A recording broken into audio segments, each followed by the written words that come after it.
আসামের মাননীয় মুখ্যমন্ত্রী ডক্টর হিমন্ত বিশ্ব শর্মা মহাশয়কে এবং উনার নেতৃত্বাধীন আসাম সরকারকে ধন্যবাদ জানানোর জন্য এখানে উপস্থিত হয়েছি।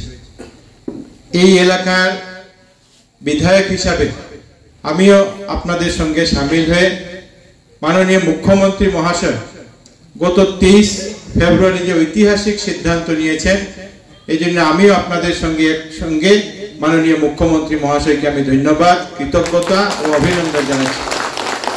আমি মনে করি যে 23 ফেব্রুয়ারি আমাদের আসামে বসবাসকারী মণিপুরী সম্প্রদায়ের জন্য একটা গুরুত্বপূর্ণ দিন।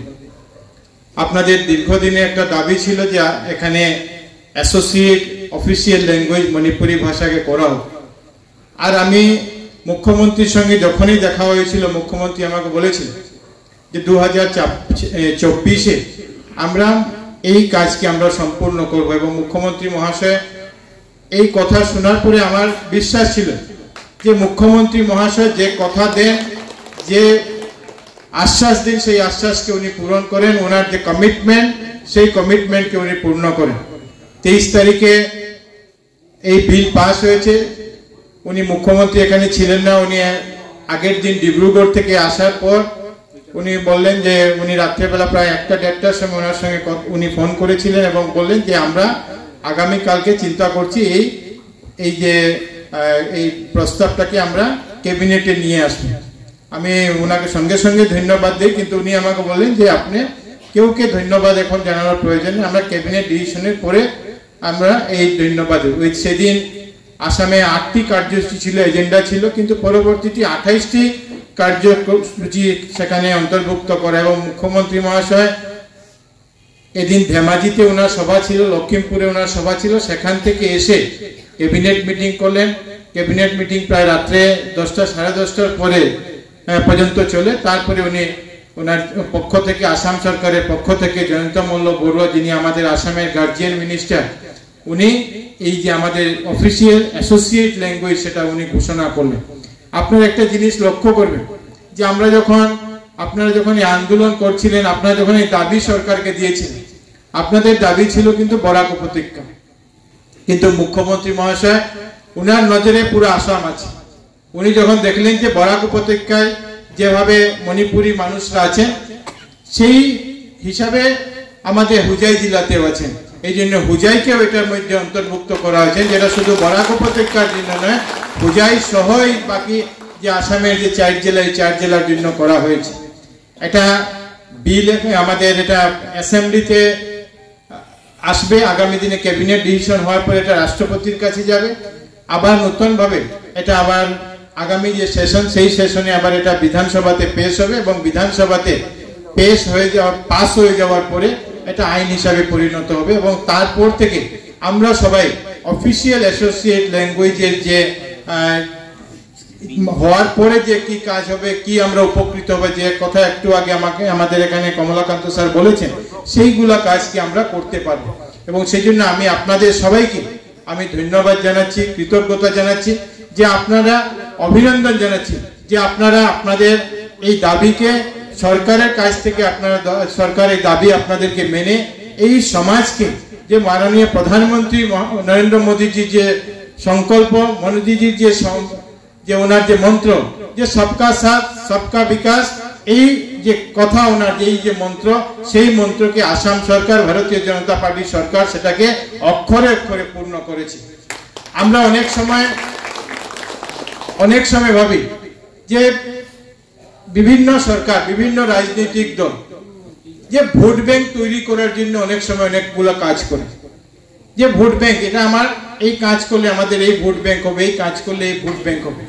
কিন্তু আসামে সরকার আসার পর এবং কেন্দ্রে নরেন্দ্র মোদী সরকার আসার পর আপনারা নিজে নিজে সেটা পর্যালোচনা করে দেখবেন যে কিছু কিছু কাজ এই সরকার এমন ভাবে করেছে, যে সরকার সেটা দিয়ে ভোটের লাভ কি হবে, ভোটের ক্ষতি কি হবে সেটা চিন্তা করেন, যাতে আসামে বসবাসকারী প্রত্যেক জনগোষ্ঠীকে, আসামে বসবাসকারী প্রত্যেক ব্যক্তিদেরকে আমরা সামাজিক সুরক্ষা, সাংস্কৃতিক সুরক্ষা, ভাষার সুরক্ষা আমরা দিতে পারি, সেই হিসাবে কাজ করছি।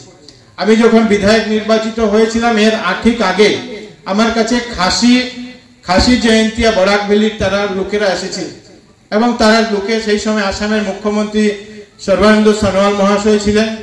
আমরা তখন ওনারা এসে বললেন যে আমাদের দাবি নিয়ে আমরা দীর্ঘদিন থেকে চলছি, কংগ্রেস সরকার আমাদেরকে দীর্ঘবার এটা নিয়ে আশ্বাস দিয়েছে, কংগ্রেসের সভাপতি কংগ্রেসের মুখ্যমন্ত্রী আমাদেরকে এরকম আশ্বাস দিয়েছেন এই কাজটা করার জন্য, কিন্তু আজ পর্যন্ত হয়নি। এখন তো আর কংগ্রেস সরকার নেই, 5 বছর বিজেপি সরকার ছিল, আবার নতুন ভাবে এখন নির্বাচন হবে।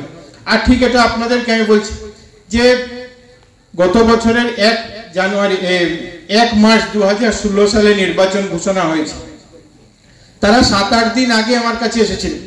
আমি ওনাদেরকে বললাম ঠিক আছে, এটা তো এখন ইলেকশন, এখন ইলেকশনের আগে তো এসব কিছু হবে না, তথাপি আমরা একবার কথা বলে দিই যাতে নতুন সরকার আসার পরে সেই কাজটা যেতে।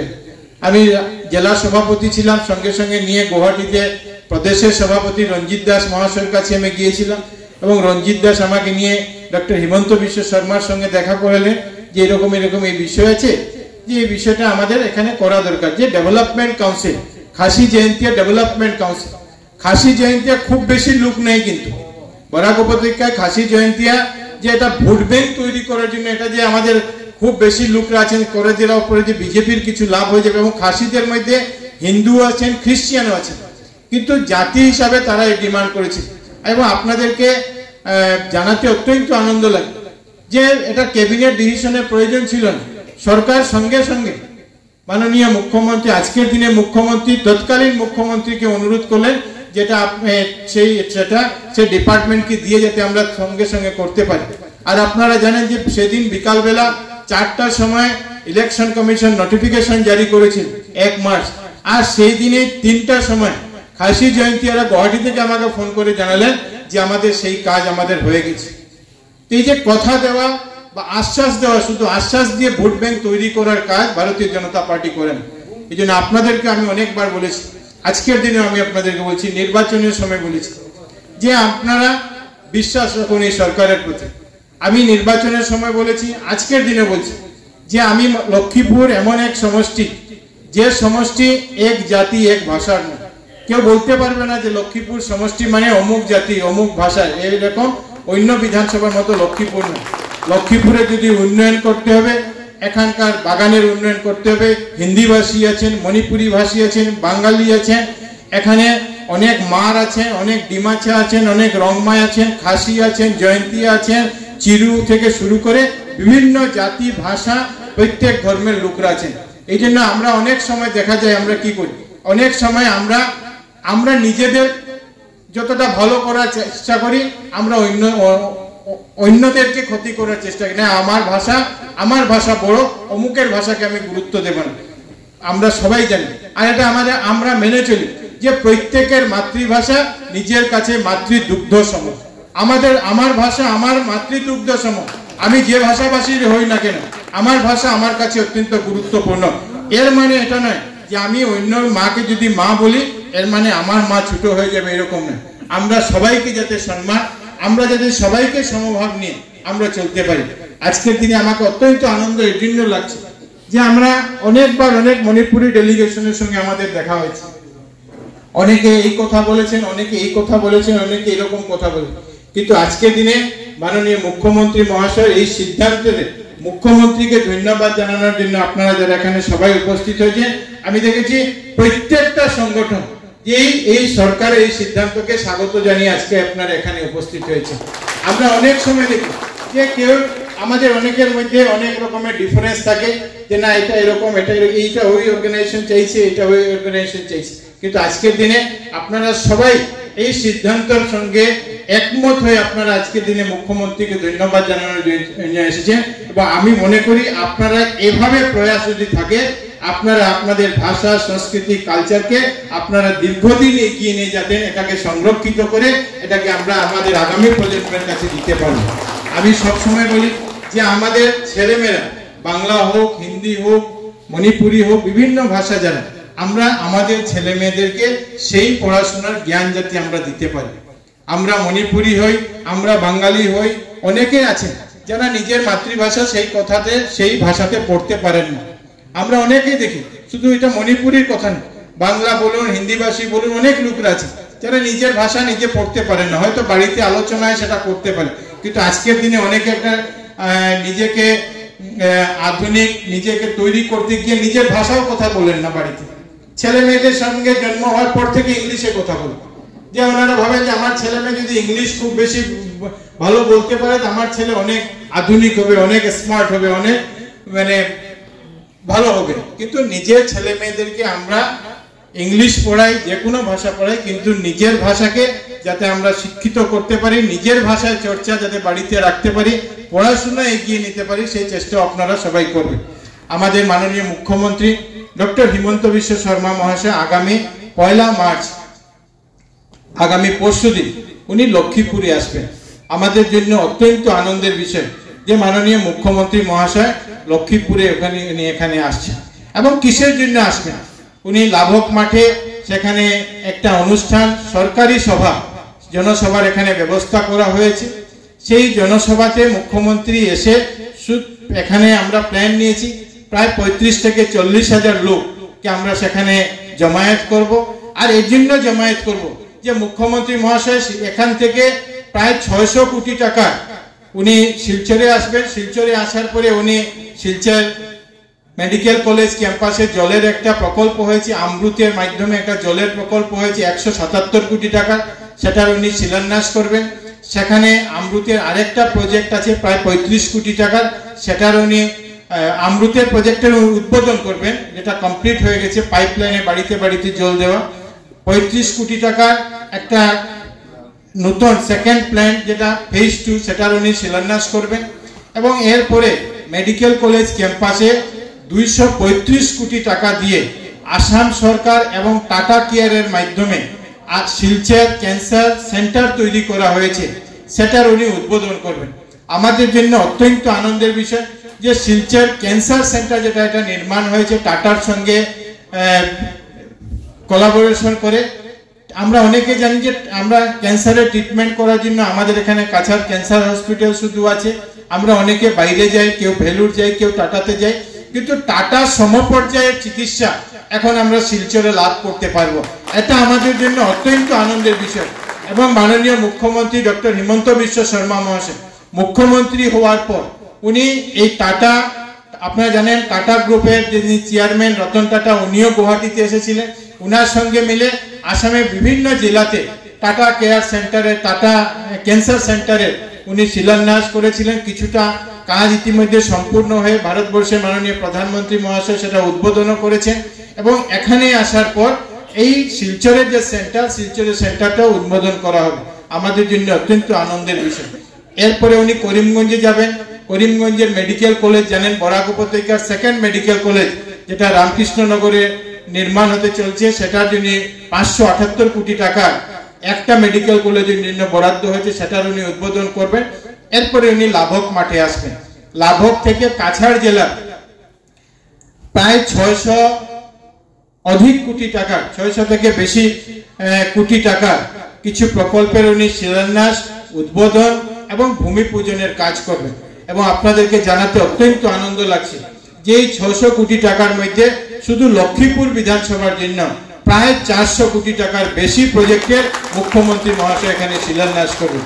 এবং এক বিধায়ক হিসাবে, আপনাদের প্রতিনিধি হিসাবে, আপনাদের আশীর্বাদ পেয়ে আমি কাজ করতে পেরেছি এবং আমি মুখ্যমন্ত্রী মহাশয়কে ধন্যবাদ জানাই। এই জন্য আমি সবাইকে অনুরোধ করেছি যে 35,000 থেকে 40,000 লক্ষ্মীপুরের লোক সেখানে উপস্থিত হয়ে মাননীয় মুখ্যমন্ত্রী মহাশয়কে সবাই আমরা ধন্যবাদ জানাবো, কৃতজ্ঞতা জানাবো। আপনারা জানি যে লক্ষ্মীপুর সাব ডিভিশন 1992-তে হয়েছে। দীর্ঘদিন এটা নিয়ে আন্দোলন হয়েছে যে লক্ষ্মীপুরের সাব ডিভিশন অফিস কোথায় হবে, কোনো সময় এখানে, কোনো সময় এখানে নিয়ে আন্দোলন হয়েছে। আমরা বলেছি যে লক্ষ্মীপুরে যদি উন্নয়ন করতে হয়, লক্ষ্মীপুরের উন্নয়ন করতে হবে, বিন্নাকান্দির উন্নয়ন করতে হবে, বাঁশকান্দির উন্নয়ন করতে হবে, হরিনগর জয়পুরের উন্নয়ন করতে হবে, আমাদের জিরিঘাট এলাকার উন্নয়ন করতে হবে। এই জন্য আমরা চাই প্রত্যেকটা কাজ, প্রত্যেক ডেভেলপমেন্ট কাজ যাতে প্রত্যেক এলাকার মধ্যে হয়, তাহলে লক্ষ্মীপুরের উন্নয়ন, শুধু এক জায়গার উন্নয়নে। কিন্তু আজকের দিনে আপনাদের প্রচেষ্টায় গত 22 জানুয়ারি 2022-এর 30 জানুয়ারি আসামের মুখ্যমন্ত্রী মহাশয়, আপনাদের মনে আছে, লক্ষ্মীপুরে এসেছিলেন। আর লক্ষ্মীপুরে এসে উনি আমাদের দুটা কাজের শিলান্যাস, একটা কাজের শিলান্যাস এবং একটা কাজের জায়গা দিয়ে দেখে গিয়েছিলেন। এর মধ্যে একটা ছিল লক্ষ্মীপুর সাব ডিভিশন অফিস। এই লক্ষ্মীপুর সাব ডিভিশন অফিসের জন্য প্রায় 20 কোটি টাকা মঞ্জুর হয়েছে, যেটা লক্ষ্মীপুরে এখন যেখানে এক্সিস্টিং অফিস আছে সেখানে সেটা ফাউন্ডেশন স্টোন করা হবে, কিন্তু এটা ভার্চুয়ালি সব প্রোগ্রামগুলো মুখ্যমন্ত্রী লাভক থেকে করবেন। আমাদের দীর্ঘদিনের দাবি যে লক্ষ্মীপুরে একটা ভালো উন্নত চিকিৎসা পরিষেবা যাতে এখানে ব্যবস্থা করা হয়। একটা সময় ছিল, যদি আপনারা পর্যালোচনা করবেন তো আপনারা দেখবেন যে স্বাধীনতার পূর্বে লক্ষ্মীপুরে কাছাড় জেলার সবচেয়ে ভালো চিকিৎসা পরিষেবা ছিল, কারণ আলিপুর হসপিটাল ছিল, লাবক হসপিটাল ছিল, কিন্তু সময়ের সঙ্গে লক্ষ্মীপুর সেটার সঙ্গে তাল মিলিয়ে যেতে পারেনি। আজকের দিনে 60টা বিধানসভার মধ্যে 7 নম্বর স্থানে লক্ষ্মীপুরের চিকিৎসা পরিষেবা আছে। মাননীয় মুখ্যমন্ত্রী মহাশয় ওয়ার্ল্ড মাধ্যমে উনার চেষ্টাতে ওয়ার্ল্ড ব্যাংক শিলচরে আমাদের লক্ষ্মীপুরে 100 bedded district hospital, not sub division hospital, 100 bedded district হসপিটালের জন্য 127 কোটি টাকা মঞ্জুর করেছে, এবং এই 127 কোটি টাকা মাননীয় মুখ্যমন্ত্রী মহাশয় সেদিন উনি শিলান্যাস করবেন। আমরা আগেও বলেছিলাম, আজকেও বলছি যে আমাদের এখানে নেহেরু কলেজ আছে, দীর্ঘদিনের পুরানা নেহেরু কলেজ আছে। এসএম দেব কলেজ একটা 2021 সালে সেটা প্রভিন্সিয়ালাইজড হয়েছে, আর প্রথমবার এখানে মডেল ডিগ্রি কলেজের কথা আমরা আগে বলেছিলাম, এবং বিন্নাকান্দি এলাকাতে সেই কলেজ নির্মাণ করার জন্য, ছোট মামলাতে সেই কলেজ নির্মাণ করার জন্য আসাম সরকার 25 বিঘা জায়গা সেখানে দিয়েছে, আর এই 25 বিঘা জায়গাতে 35 কোটি টাকা ব্যয় করে সেখানে নতুন কলেজ আমরা সেই বিন্নাকান্দি এলাকাতে আমরা নতুন কলেজ আমরা নির্মাণ করব। এছাড়া আমাদের ফুলেরতল থেকে শুরু করে আমজুর ঘাট পর্যন্ত যে রাস্তা আছে বিন্নাকান্দি হয়ে, সেই রাস্তা আজকের দিনে 5.5 হয়ে রাস্তা আছে, মানে 5.5 মিটার, 5.5 মিটার চওড়া রাস্তা আছে। মুখ্যমন্ত্রী মহাশয় আসাম মালার মাধ্যমে সেটার জন্য 55 কোটি টাকা দিয়েছেন, আর যেটার মাধ্যমে আমরা এটাকে 7 মিটার মানে আরো 1.5 মিটার চওড়া রাস্তা করতে পারি, যাতে আমরা 2 লেন রাস্তা আমরা করে দিতে পারি। এছাড়া পূর্ত বিভাগের আরো প্রায় 50 কোটি টাকার মতো কাজ আছে, প্রায় পূর্ত বিভাগ রুটসের প্রায় 100 কোটি টাকার মতো কাজ সেদিন মুখ্যমন্ত্রী মহাশয় সেটা শিলান্যাস করবেন। বিভিন্ন রাস্তাঘাট আছে, আর অনেকগুলি স্কুল আছে।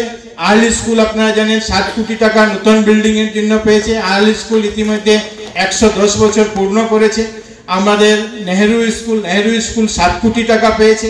মুখ্যমন্ত্রী মহাশয় এডুকেশনকে এগিয়ে নেওয়ার জন্য আমাদের দেওয়ানে একটা নতুন সিবিএসসি মিডিয়ামে আদর্শ বিদ্যালয় নির্মাণ হয়েছে, সেটার জন্য উনি 7 কোটি টাকা দিয়েছেন, সেটারও শিলান্যাস হবে। নেতাজি সুভাষচন্দ্র বসু রেসিডেন্সিয়াল স্কুল একটা তৈরি হওয়ার পরিকল্পনা নেওয়া হয়েছে রাজাবাজারে, সেটার জন্য প্রায় 7 কোটি টাকা, সেটার উনি শিলান্যাস করবেন। এছাড়া উনি প্রায় 3টা আরো স্কুল, একটা চেংজুর বাগানে, একটা বোয়ালি বাগানে, এবং একটা চেংজুর বাগানে, একটা বাহাদুরপুর বাগানে, এবং একটা লেদিয়াছড়া বাগানে, 3টা high school, tea garden model high school, সেটার উনি শিলান্যাস করবেন। মুখ্যমন্ত্রী মহাশয় এই চা বাগান এলাকাতে জগন্নাথ মন্দির এবং স্কিল সেন্টারের জন্য প্রায় 12টা দিয়েছেন, যেটা প্রায় 1.5 কোটি টাকা করে সেটার করবেন। এই সব মিলিয়ে, এবং এছাড়া লক্ষ্মীপুর শহরে আমরা জানি জলের অনেক সমস্যা আছে। এই জলের সমস্যা লক্ষ্মীপুরের 10টা ওয়ার্ডে জলের সমস্যা সমাধান করার জন্য অমৃত 2-র মাধ্যমে আমরা 20 কোটি টাকা পেয়েছি। সেটা পুরো নতুন পাইপলাইন হবে বাড়িতে বাড়িতে। আর এটা আমাদের জন্য আনন্দের বিষয় যে অমৃত 2 বা অমৃত 1-এর যে প্রজেক্টগুলো হয় সেটা মিটার দিয়ে হয়, ঠিক আছে, কিন্তু 2 বেলা জল দেওয়া হয়। আমাদের লক্ষ্মীপুরে যেটা নেওয়া হয়েছে এটা 24/7, যে সব সময় আমরা জল পাবো, সকাল বিকালের কথা নেই। বাড়িতে সিনটেক্সের আর প্রয়োজন, আমরা সকাল বিকাল সেটার মাধ্যমে আমরা জল পাবো। ওয়াটার রিসোর্স ডিপার্টমেন্টে লাবকপাড়ে নদীর ভাঙ্গন আছে, রাজার গ্রামে নদীর ভাঙ্গন আছে, বাহাদুরপুরে নদীর ভাঙ্গন আছে, আমাদের লো কলেজ যেখানে নির্মাণ হয়েছে সেটার পিছনে কিছু নদী ভাঙ্গন আছে, সেটার জন্য প্রায় 12 কোটি টাকার উনি শিলান্যাস করবেন। ইরিগেশনের 21টা পয়েন্ট আছে যেখানে ইরিগেশন যাতে আমরা ভালো ক্ষেত করতে পারি, ইরিগেশন ডিপার্টমেন্ট প্রায় 28 কোটি টাকা দিয়েছে। এই প্রায় নিয়ে মুখ্যমন্ত্রী 400 কোটি 65 লক্ষ টাকা 400 কোটি 65 লক্ষ টাকার উনি শিলান্যাস করবেন। এবং এর সঙ্গে সঙ্গে লক্ষ্মীপুরে যে থানা নির্মাণ হয়েছে সেটার উনি উদ্বোধন করবেন। আর একটা আমাদের এলাকার সঙ্গে অনেকের একটা দীর্ঘদিনের সম্পর্ক, যেটা হলো শহীদ নন্দচাঁদ ব্রিজ। মুখ্যমন্ত্রী যখন 30 জানুয়ারি 2022 সালে উনি যখন এসেছিলেন উনি শিলান্যাস করেছিলেন। মুখ্যমন্ত্রী মহাশয় আমাকে কয়েকদিন আগে জিজ্ঞাসা করেছিলেন, যখন আমি লক্ষ্মীপুরের প্রোগ্রাম ফাইনাল করেছি তখন উনি জিজ্ঞাসা করেছিলেন যে বৃষ্টি হল নাই। আমি বললাম যে মুখ্যমন্ত্রী মহাশয় আপনি যখন যাবেন আমরা সেই ব্রিজটাকে আমরা তৈরি করব, আপনি সেটা উদ্বোধন করবেন। মুখ্যমন্ত্রী মহাশয় ভার্চুয়ালি সেই ব্রিজটার উদ্বোধন করবেন। আর আমরা কথা দিয়েছিলাম সেই কথা অনুযায়ী যে সেখানে আমরা শহীদ নন্দচাঁদের মূর্তি স্থাপন করবে এবং আমরা ঠিক করেছি যে আগামী 2 জুলাই যেদিন নন্দচাঁদ সিং শহীদ হয়েছিলেন সেদিন আমরা সেই ব্রিজের পাশে আমরা জায়গা পেয়েছি, সেখানে নন্দচাঁদ সিং এর আমরা সেই মূর্তিকে স্থাপন করব, যাতে নন্দচাঁদকে আমরা সবাই এই এলাকার মানুষ যাতে জানতে পারি যে শহীদের মর্যাদা যাতে আমরা সবাই লক্ষ্মীপুরের মানুষ দিতে পারি। আপনাদের সবার কাছে আমার অনুরোধ যে মুখ্যমন্ত্রীর কার্যক্রমে আপনারাও সেখানে সামিল হন। মুখ্যমন্ত্রী এই কার্যক্রমে সবাই সামিল হয়ে আমি সেই আপনাদের হয়ে মুখ্যমন্ত্রীর সামনে সেই কথা আমি রাখবো যে মুখ্যমন্ত্রী মহাশয় আপনি এই মণিপুরী সমাজের এই ভাষাকে আপনি রিকগনাইজ করেছেন, অ্যাসোসিয়েট অফিসিয়াল ল্যাঙ্গুয়েজ হিসাবে যেভাবে আসাম সরকার মঞ্জুরি দিয়েছে, এই জন্য সমস্ত মণিপুরী মানুষ লক্ষ্মীপুরে শুধু নয় সমস্ত আসামে, শুধু 4 জেলারও নয় সমস্ত আসামে যেখানে যারা আছেন সবাই আপনাকে ধন্যবাদ জানিয়েছেন এবং এর মধ্যে যারা সম্ভব হয়েছে তারা সবাই এখানে উপস্থিত হয়েছেন। এই জন্য আপনাদেরকে আমি সেখানে সেই কার্যক্রমে অভিনন্দন জানাচ্ছি।